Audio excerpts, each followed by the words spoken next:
Então, quanto maior a consciência desse espírito, mais assistido ele está de uma forma individualizada, preparando inclusive para a reencarnação, de uma forma algumas vezes até mesmo individualizada. Então, na maneira que você está dizendo, existem diferenças de evolução, de raças dentro dos animais? Então, imagine, por exemplo, uma pulga, um pernilongo, um inseto qualquer, né, bem primitivo ali. Que comparação que a gente pode fazer com uma baleia, um golfinho, que já tem uma inteligência bem diferenciada, né? Então, realmente tem que ter um tratamento diferenciado também para esses seres, né? Aqueles que têm uma consciência pouco individualizada, que eles ainda têm uma consciência bem rudimentar, então esses são tratados em grupo. Diferente de entender, que muita gente entende que existe uma alma grupo para os animais, uma única alma para todos os animais. Não é que existe uma única alma para os animais, mas existe uma forma de tratar os animais, esses espíritos, aliás, de animais que têm uma consciência reduzida, eles são cuidados de uma forma coletiva. Então são reencarnados, por exemplo, em grupo, né, em bando, né?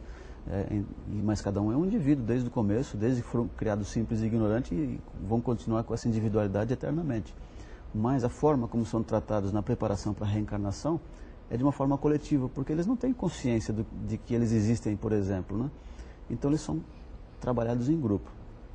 Enquanto que aqueles que já têm uma consciência, como os golfinhos, por exemplo, eles já são tratados de uma forma individualizada. O cachorro, o gato, o macaco, a baleia, o golfinho, eles já têm uma consciência de si. Eles têm consciência de que eles existem e que eles têm uma participação ativa no mundo e reconhecem o mundo espiritual também.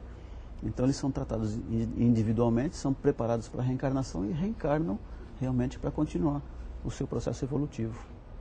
E existem colônias espirituais onde há um convívio entre animais e seres humanos? Existem colônias espirituais específicas para os animais, como a gente até pode, quem já leu nossos livros, né, principalmente o livro Todos os Animais Merecem o Céu, o nosso primeiro livro, fala de uma colônia para animais. E nessa colônia específica para animais, os animais são preparados para a reencarnação e são preparados para entenderem a sua evolução. E existem colônias que não são tão específicas para os animais, mas também os animais estão lá, como a gente pode até encontrar no livro Nosso Lar. Né? André Luiz, quando ele chega no plano espiritual, ele fica surpreso ao ver as pessoas passeando com cães, gatos lá na colônia. A primeira coisa que ele vê quando ele chega na colônia são os passarinhos, né? Ele comenta dos pássaros que ele vê, que ele percebe lá, que inclusive alguns são diferentes do que conhecia aqui na Terra. E então eles lá nessas colônias onde vivem seres humanos também existe contato com espíritos de animais, que são esses espíritos que já tinham um contato com seres humanos enquanto eles eram encarnados, né? Então, como dizem os espíritos, as colônias são como se fosse uma extensão do planeta Terra nesse mundo físico. Eu tenho certeza que com essas explicações, muitas pessoas que estão te vendo e te ouvindo, agora têm um acalento, né, é um conforto saber que aquele animal que conviveu, às vezes pouco tempo ou muito tempo, vai seguir o seu processo de evolução e que nessas colônias espirituais eles também são assistidos, né? Eu sinto que isso reconforta a alma, essas dúvidas.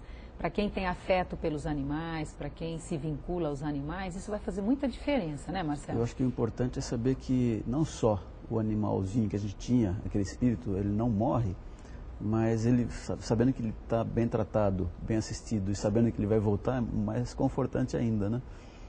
Chico Xavier, ele tinha vários animais. E ele tinha um chamado Dom Pedrito, e o Dom Pedrito acabou morrendo. E ele viu o Dom Pedrito desencarnando ali, então ele ficou muito chateado. Mas depois de alguns meses, Emmanuel, que era aquele espírito que acompanhava Chico Xavier, se manifestou para Chico Xavier e disse: olha, Chico, aquele cachorrinho que está te seguindo é o Dom Pedrito, ele voltou para você. E ele pegou o Dom Pedrito todo contente, né, que tinha voltado. E quando chegou em casa encontrou algumas pessoas e falou: olha, o Dom Pedrito voltou para mim pela 5ª vez.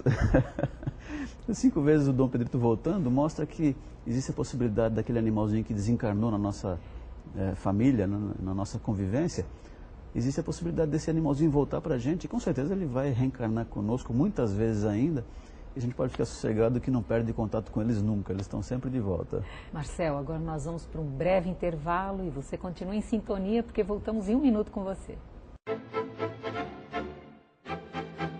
Clube do Livro Amigos do Espiritismo. Ficando sócio do clube, você receberá em sua casa os melhores lançamentos de livros espíritas. Não perca essa oportunidade de ter os melhores livros pelo menor preço do mercado. Inscreva-se já, ligando 11 2979 2157 ou acesse www.amigosdoespiritismo.com.br.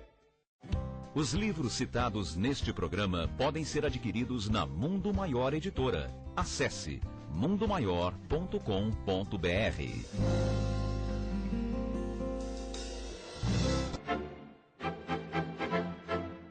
Marcel, os animais eles podem sofrer de depressão ou de frustrações?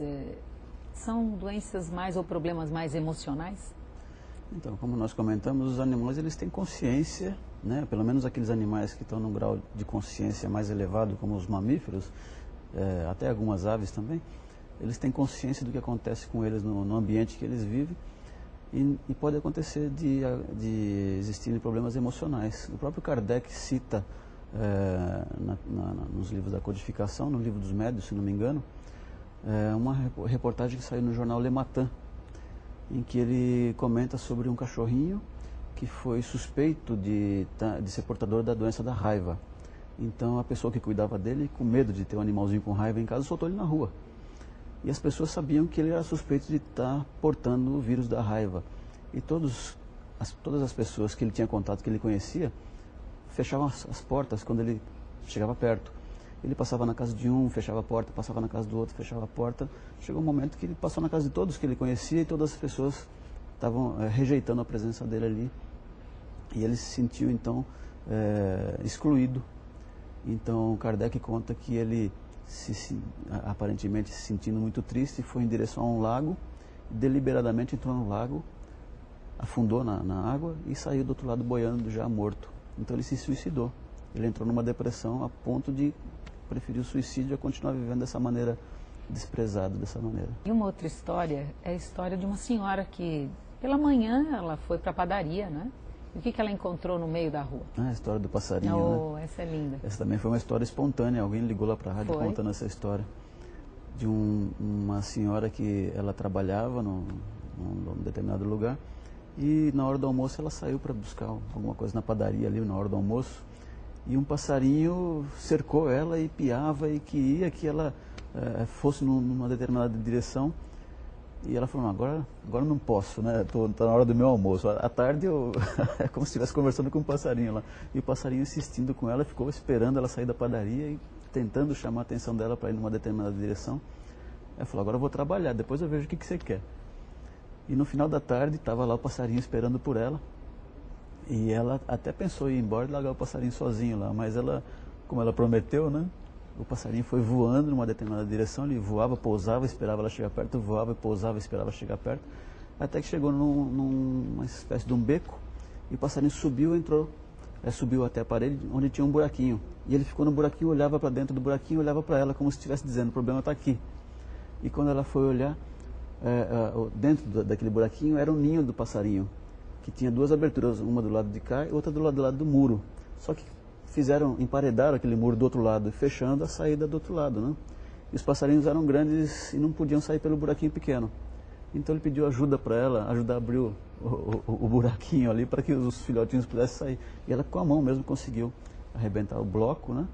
E libertou os passarinhos. Olha aqui, um passarinho com uma consciência dessa de pedir ajuda para quem ele sabia que podia ajudar, né?